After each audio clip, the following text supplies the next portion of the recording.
Okay. Good evening, everybody. We're in Parashat Vayakel, and since it's a repetition of Parashat Truma, and next week Parashat Kodei will be a repetition of Parashat Tetzaveh, I decided to discuss again Mikdash Shlomo.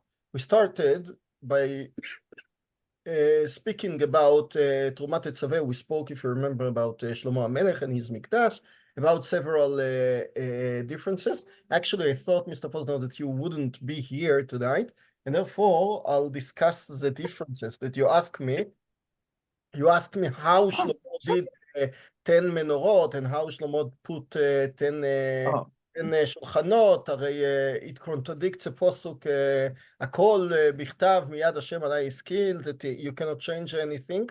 Okay, so we have to say that it was הוראת שעה. There are some answers to this. I'll discuss it next. As now, I would like to discuss basically mainly the life of Shlomo in contradiction to the life of Moshe.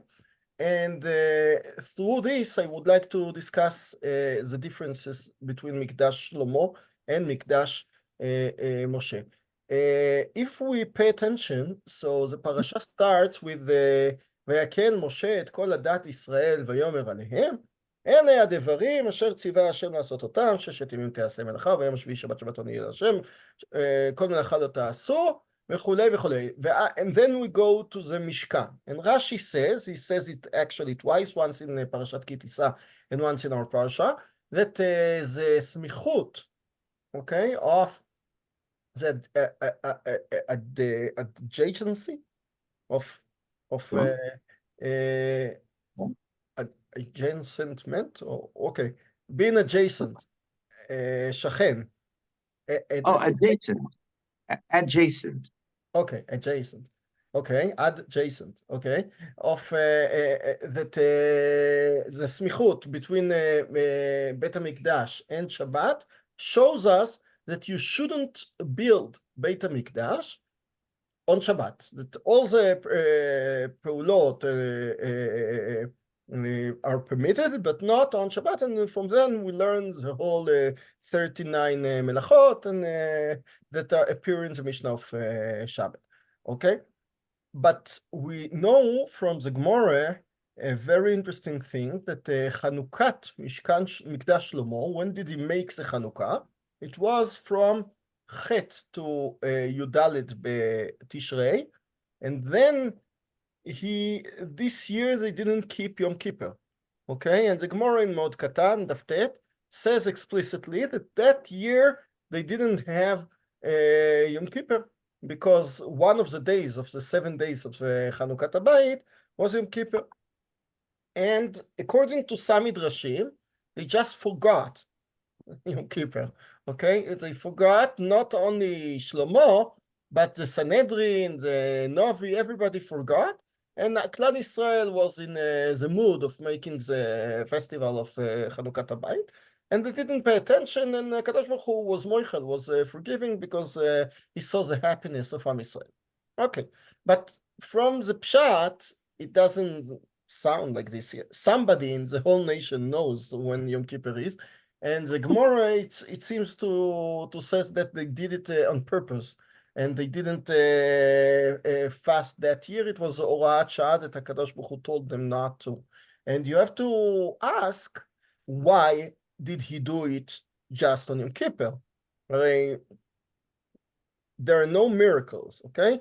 As the Midrash says on the Mishkan, that the whole Avodah started the day after Yom Kippur, and from then they finished on Chanukah, and the Midrash says that even though Kadosh Baruch Hu wanted Nisan to be the month of Chanukat Habayit, and therefore he paid to the Hashmonaim with their Chanukat Habayit on Chanukah.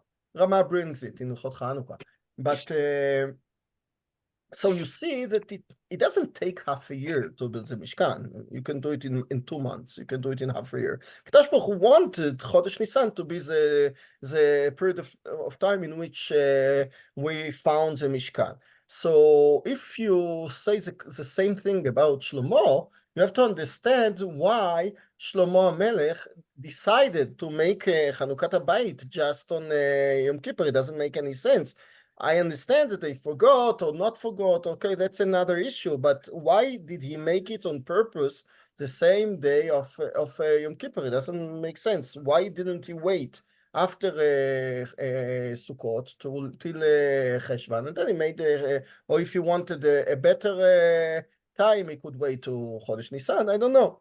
So it seems that Shlomo Melech did it on purpose. And everything we once spoke about the differences between Shlomo and David, and everything that Shlomo does is on purpose. And we have now to understand why Shlomo does it. And we'll discuss his figure, his a character. And you know that Shlomo is one of the people that legends and stories are all over about them. If you read the Gemara in Gittin, you have stories about ghosts, Shedim, Kurdiakus, and Ashmedai Melech HaShedim. And he married, the Gemara says that this is the very night that he married, but Paro, Italy was established. Some angel went with his cane and made the boot of Italy. Okay? And there are plenty of legends in the Midrash, in the Gemara, that some of them must be an exaggeration. Even the Pasuk itself exaggerates about him. The Pasuk says that Vaiten Shlomo HaMelech et hakesef ka'avanim. It's clear that you didn't find bucks on the floor in his period of time, okay? He didn't have so much money. How can I know that? Because the first thing after his death that is being done by the nation, by Am Israel, is to throw stones at Adoram, his clerk that is sent away to the Rechavam sent away to take the taxes. Okay, and then good evening, and then Adoram is being killed just because he wanted to withdraw the tax. So it seems that Am Yisrael wasn't so wealthy, because if they had so much money like stones, why did they come to Rechavam, and why did they ask him for why did he say that Avicha iser otanu, your father made a burden and it was too much for us, and you must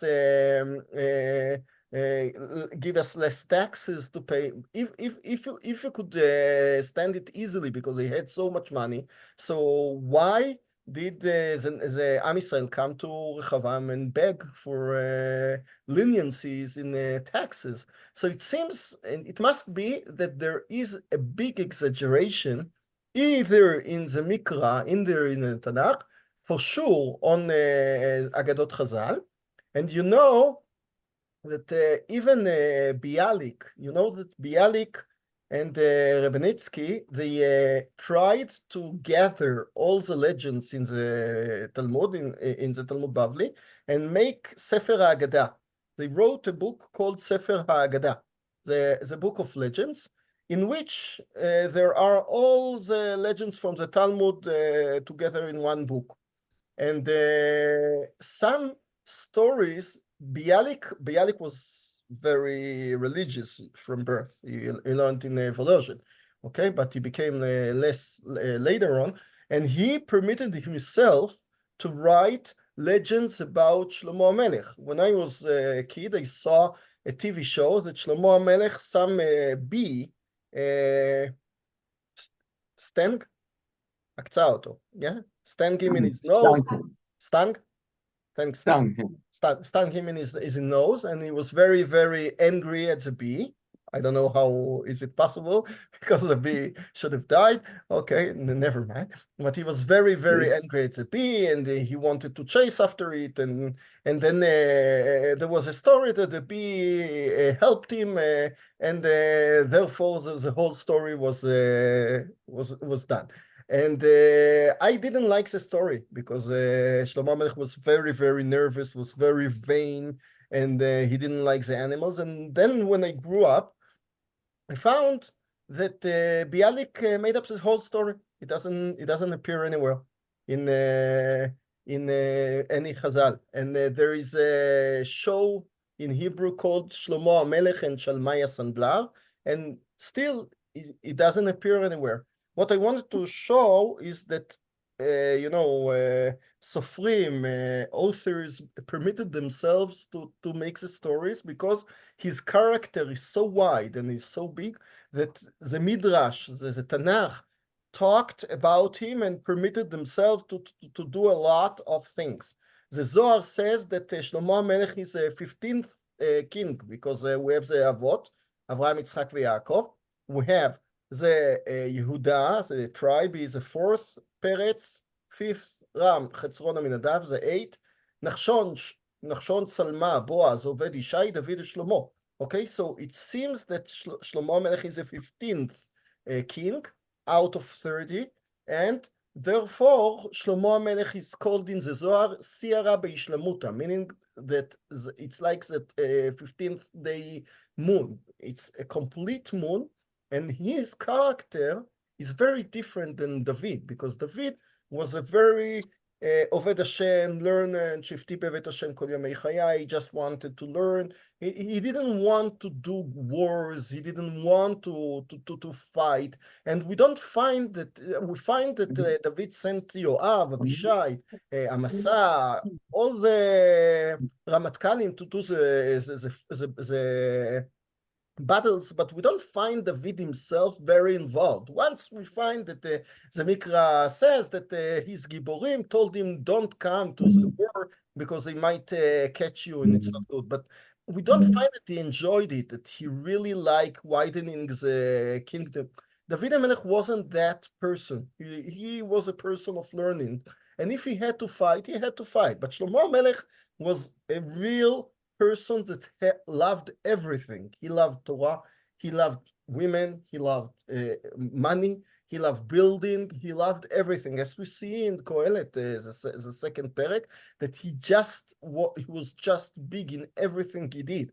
And therefore his character is very colorful, sometimes very difficult to understand or to characterize. How do you, when talking about Shimshon, so basically, you would say that Shimshon is not, how would say, is not a good example to students, okay, or to kids, because he seems like a very weird shofet, okay. But with Shlomo, I think that you would say is the same. That you don't like his character as the best character for as an example, as a dugma for ourselves. And according to the Zohar, according to Chazal, the best days of Am Yisrael were in his period of time, because Shlomo HaMelech really encompassed everything, and was wide enough to build, to enjoy, to learn, to make relations with all the world. That's why he married 1,000 women.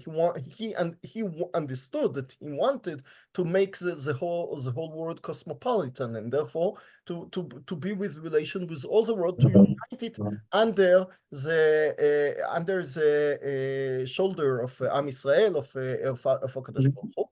And therefore, in this matter, we have to understand why Shlomo HaMelech just made on purpose the Chanukat HaBayit of his Bayit just on Yom Kippur.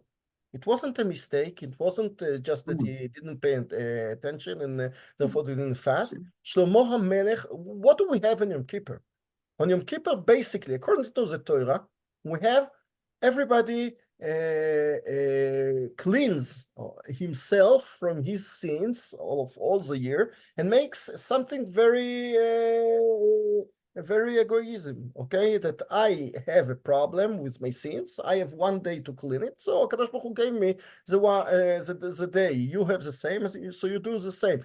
It's true that we have in Beit HaMikdash the Avodat Haklal of the Kohen HaGadol, etc. But the Kohen HaGadol basically does the same thing. He takes all the sins of Am Israel and puts it on Seir Lazazel and sends it away, and therefore Am Israel is cleansed.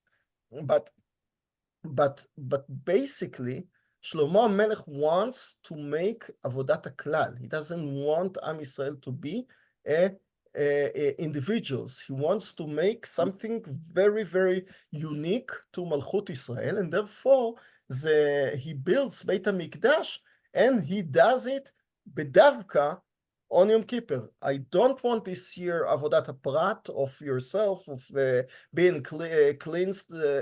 That's not what you have to do. This year you have to be just Am Israel in his power, in his appearance of Dochei Yom Kippurim, and therefore he does it on purpose. Pay attention to the first thing that Shlomo does when he is a king. Okay, he has a dream, and then he asks HaKadosh Baruch Hu for wisdom. And HaKadosh Baruch Hu tells him, since you didn't ask me for money, for wealth, for health, etc., you would be given it all, and you'll have wisdom as well. But Shlomo asked for wisdom, and therefore the first thing that he does, very interesting. What does he have? Az tavona el hamelech, פרק ג', let's see, just a second. Mothers. הנה, פרק ג', okay? So, let's see, maybe before, ויתחתן שלמה את בת פרעה, מלך מצרים. We once spoke about the famous midrashim. It appears in several places. When did Shlomo make the חתונה with the daughter of פרעה מלך מצרים? ויקח את בת פרעה, the same night that he founded Beit HaMikdash. You don't have other nights? And not only, Chazal says that she was singing him so many songs of Kol Minei Zemer at this night that he didn't get up in the morning, and that was the Mishnah. There is a Mishnah that one day they didn't give the Korban Tamid. Okay, so I always wonder, when you make something every day, let's say that you have to daven Shachris or you have to daven Ma'ariv every day. So, okay, after a year, you're worn out of it, so you might come late, or you might forget, or you might, I don't know. But the first night of the Tamid, let's say a Nar Bar Mitzvah, in his first night, he forgot to come to the tefillah, or I don't know, to the ceremony. It doesn't make any sense. So the first morning that he has Beit HaMikdash, for the first time he has a Korban Tamid. Okay, it's Tamid. Tamid is boring, but the first time is not boring. So he missed it just because of Bat Parah. So again, what was in his mind? Why to marry out? I understand that he had the reason to marry Bat Parah, but why at the same night of Beit HaMikdash? And again, Chazal, it must be bedavka. It mustn't be a mistake. It must be something that he did on purpose in order to unite everything, because he didn't see any difference. Not that he didn't see any difference. He saw his role in the world to unite everything, and to unite Bat Parah with Beit HaMikdash is very nice. It goes very well together, because Beit HaMikdash in his eyes is not like David, that I have daven in Beit HaMikdash, or I have the best Talmud Torah in Beit HaMikdash. No, Beit HaMikdash unites all the mankind, all humanity, and therefore I want the non-Jews people, I want Bat Parah to be a part of it. What is the first thing that he does? Okay, he dreams, and then he asks, and then אז תבואנה שתיים נשים זונות אל המלך ותעמודנה לפניו. So we have משפט שלמה. The story, the two mothers. Okay? And you know, a lot of Rishonim ask how Shlomo HaMelech dared taking the risk, because Shlomo HaMelech takes a risk. He understands that something stinks here, okay? And some woman is not the real one. So how does he do? He says, okay, I'll cut, and then we'll see who cries. Okay, very nice. But what happened if she didn't do that? Would he really dare killing? How? Is עובר על לא תרצח? The technical answer is that according to the king, he's permitted to be over on לא תרצח. The king, Gemara in Sanhedrin, is permitted to make משפט המלך. You know that if בעזרת Hashem will have Mashiach and will just go according to Din Torah, Chas v'shalom, there will be no murderers, etc. But if Chas v'shalom somebody kills somebody else, you won't have a dim, you won't have anybody put in jail because you won't catch anybody because women cannot testify and you just need two edim ksherim, etc. And even jail, we don't find jail in our sources kimat. Where do you find jail in Zaloche? So it's clear that there is an auxiliary system that is Mishpat HaMelech. And even if, according to Din Torah, we cannot kill somebody without a Din V'Atra, but the Melech can do it. And therefore, technically, Shlomo could have killed the baby if he really wanted to, because he decided that he needed for the kingdom. But the question is not technical. The question is, why did he do that? And I heard in the name of Rav Kook, I saw it actually, in the name of Rav Kook, that he says that getting to not to the secular system, getting to Eretz Israel, getting to Medinat Israel, getting to judging, getting to justice, requires you to be involved. Because once you're not involved, you can learn all day and to say, okay, to speak about economy, to speak about army, to speak about problems that the system has, and say, yeah, I'll solve it easily. But once you get into it, and once you really have to dive into it, so therefore you go immediately to what's written here. Look how the Torah describes the getting into the first case that Shlomo had. Because we could describe it with two women fighting on a baby without this not nice word, okay? Here. We didn't need that for the story. Actually, maybe yes, because why did they sleep together? Why did they kill mistakenly the baby? Okay, but we could have thought of a story without the just with two women fighting on who has a baby without the story. So Rav Kook says that getting into the problem of secularity, of handling state, of getting into army, economy, is like as tavona shtayim nashim zonot. You remember with the meraglim of Yehoshua. They were sent to Eretz Israel and they came to Rachav, and what was her profession? The same thing.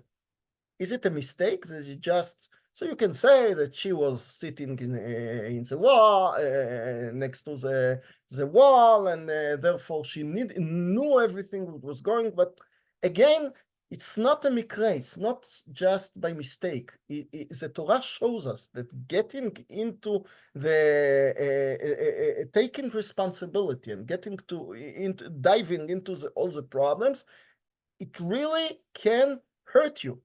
And therefore you have shtayim nashim zonot, and therefore Rachav is the same.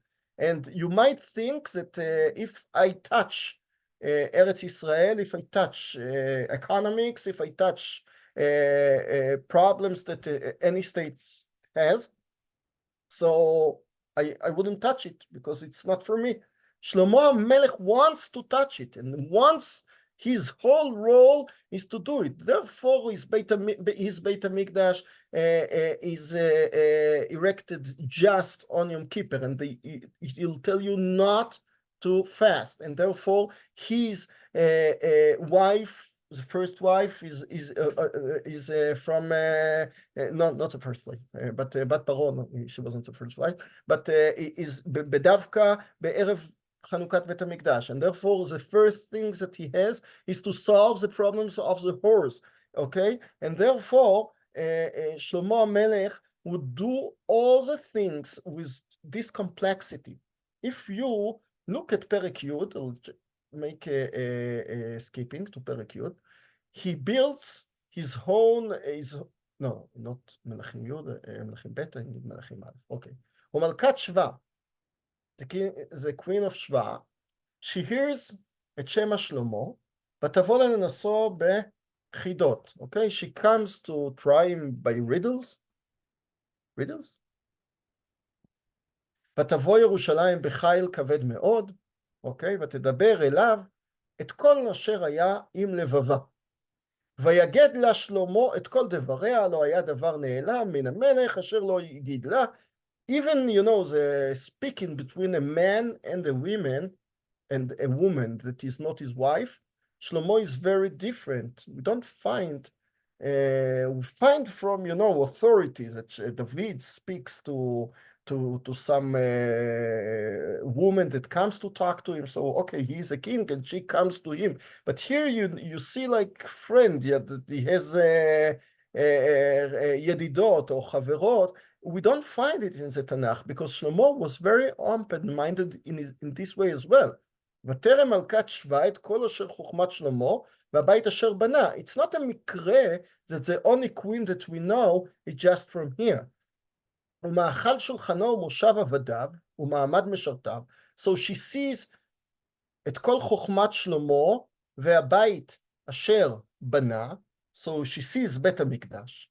She sees מאכל שולחנו, which talked about hundreds of thousands of קורבנות, ומושב עבדיו ומעמד משרתיו, his servants ומלבושיהם ומשכב ועולתו אשר יעלה בית השם ולא יהיה בה עוד רוח. What does it mean ולא היה בה עוד רוח?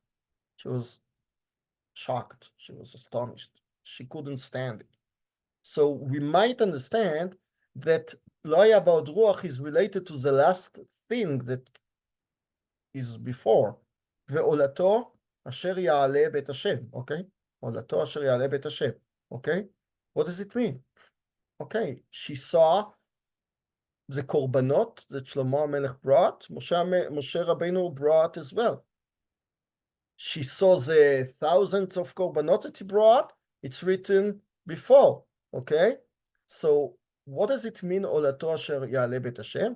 So Chazal says that there was a road, a shvil, a path from his house till the house of Beit HaMikdash. If you know, on Har HaBayit, the dome, the golden dome is where Beit HaMikdash was, and the silver dome, Misgad Omar, is where Beit HaMelech was. Okay, Beit HaMelech was on Har HaBayit as well. And they're both the same height, 100 amot.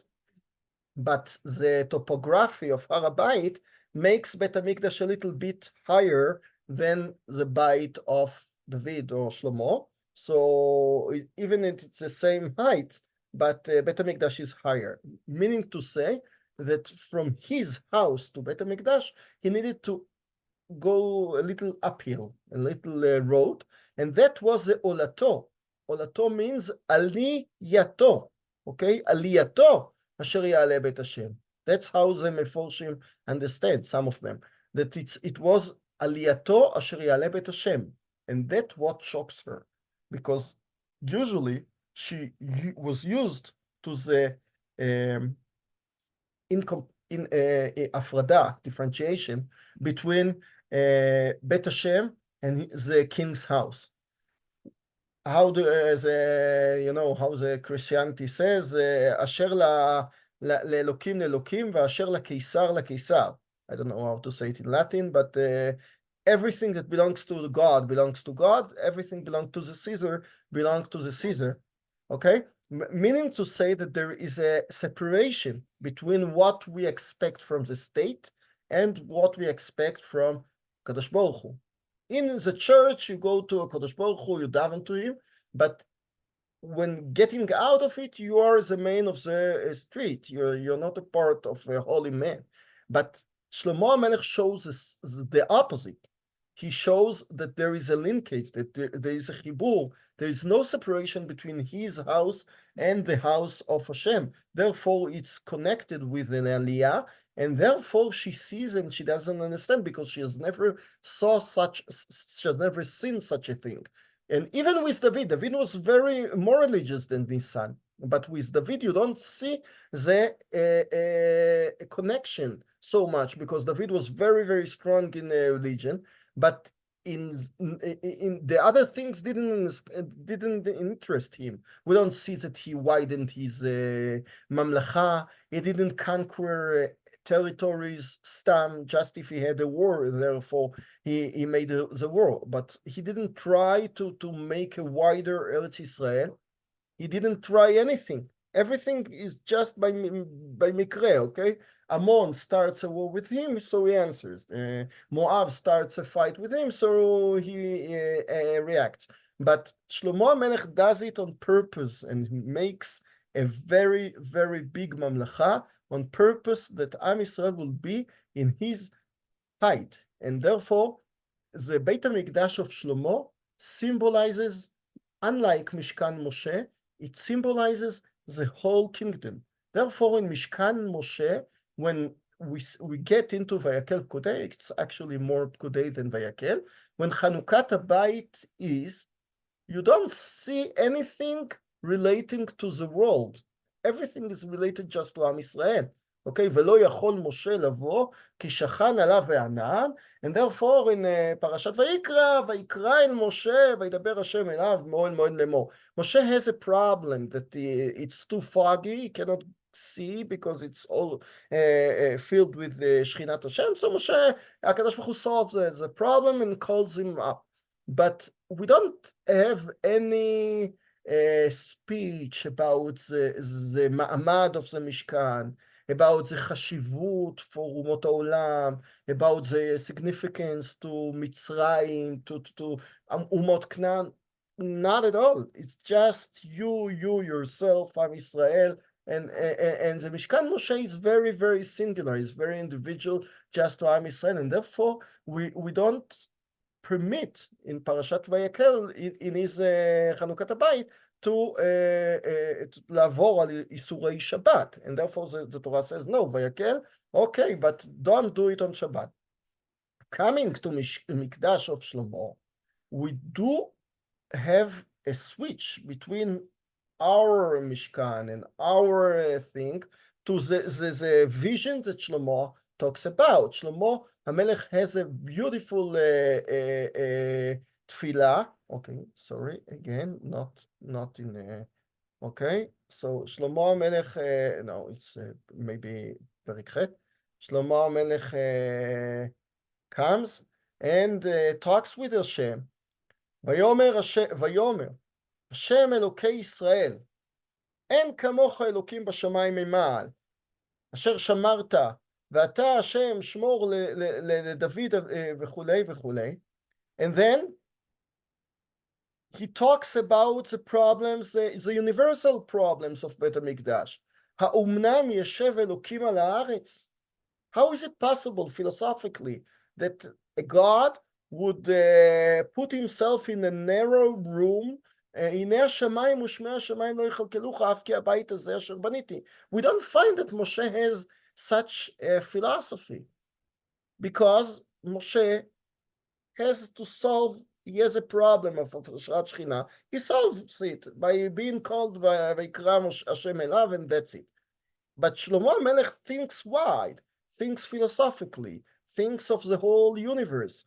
אוקיי, ופנית אל תפילת עבדך ואל תחינתו, להיות עיניך פתוחות אל הבית הזה לילה מיום, but it's not just me, it's עם ישראל, it's את אשר יחטא איש לרעהו, and later on it's explicit, בהיעתר שמיים, אוקיי, וגם אל הגוי יעודכם, וגם אל הנוכרי, פסוק מ"א, אשר לא מעמך ישראל הוא, ובא מארץ רחוקה למען שמך, כי ישמעון את שמך הגדול, ואת ידך החזקה, וזרועך נטויה, ובא והתפלל אל הבית הזה, אתה תשמע השמיים, ועשית ככל אשר יקרא לך הנוכרי, אוקיי? So, שלמה המלך sees it very differently, very widely, and therefore he has the whole vision of Beit HaMikdash as a place of all the nations and not only just something unique to Am Yisrael. I think we'll would end with this, and next week, Bezrat Hashem, we'll discuss some aspects, specific aspects of his Beit HaMikdash. And just to finish, if something that I forgot, if you remember, we spoke 2 weeks ago about the difference between Sefer Melachim and Sefer Divrei Hayamim.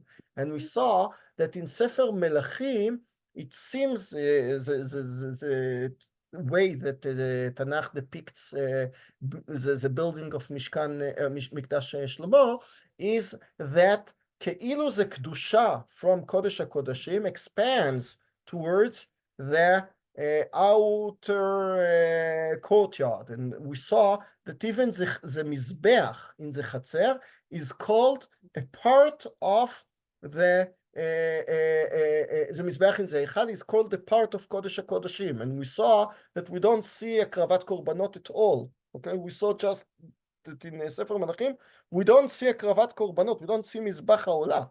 We see that Shlomo sanctified the floor because he didn't have place to be makriv so many korbanot, but we don't see Mizbach HaNechoshet at all. And we said that it's an expansion of the Kedusha from Kodesh HaKodashim. And Kodesh HaKodashim goes from the west, from Kodesh HaKodashim, and expands to the east and takes everything, all the Mizbach, Zahav, and into one big Kedusha. And I think it's the same attitude that we saw now, that Shlomo Melech talks about a universal Kedusha. So the Kedusha starts from Kodesh HaKodashim, the religious Ke'ilu place, but from then on, everything is being sanctified. And the state is being sanctified, the army, the economy, all the problems that you encounter, the justice and the tzedek, everything is a part of the big universal system that Shlomo wants to establish. And therefore, we don't find Ke'ilu the goal of the korbanot, because it doesn't come from us. If you have a problem of yourself, then you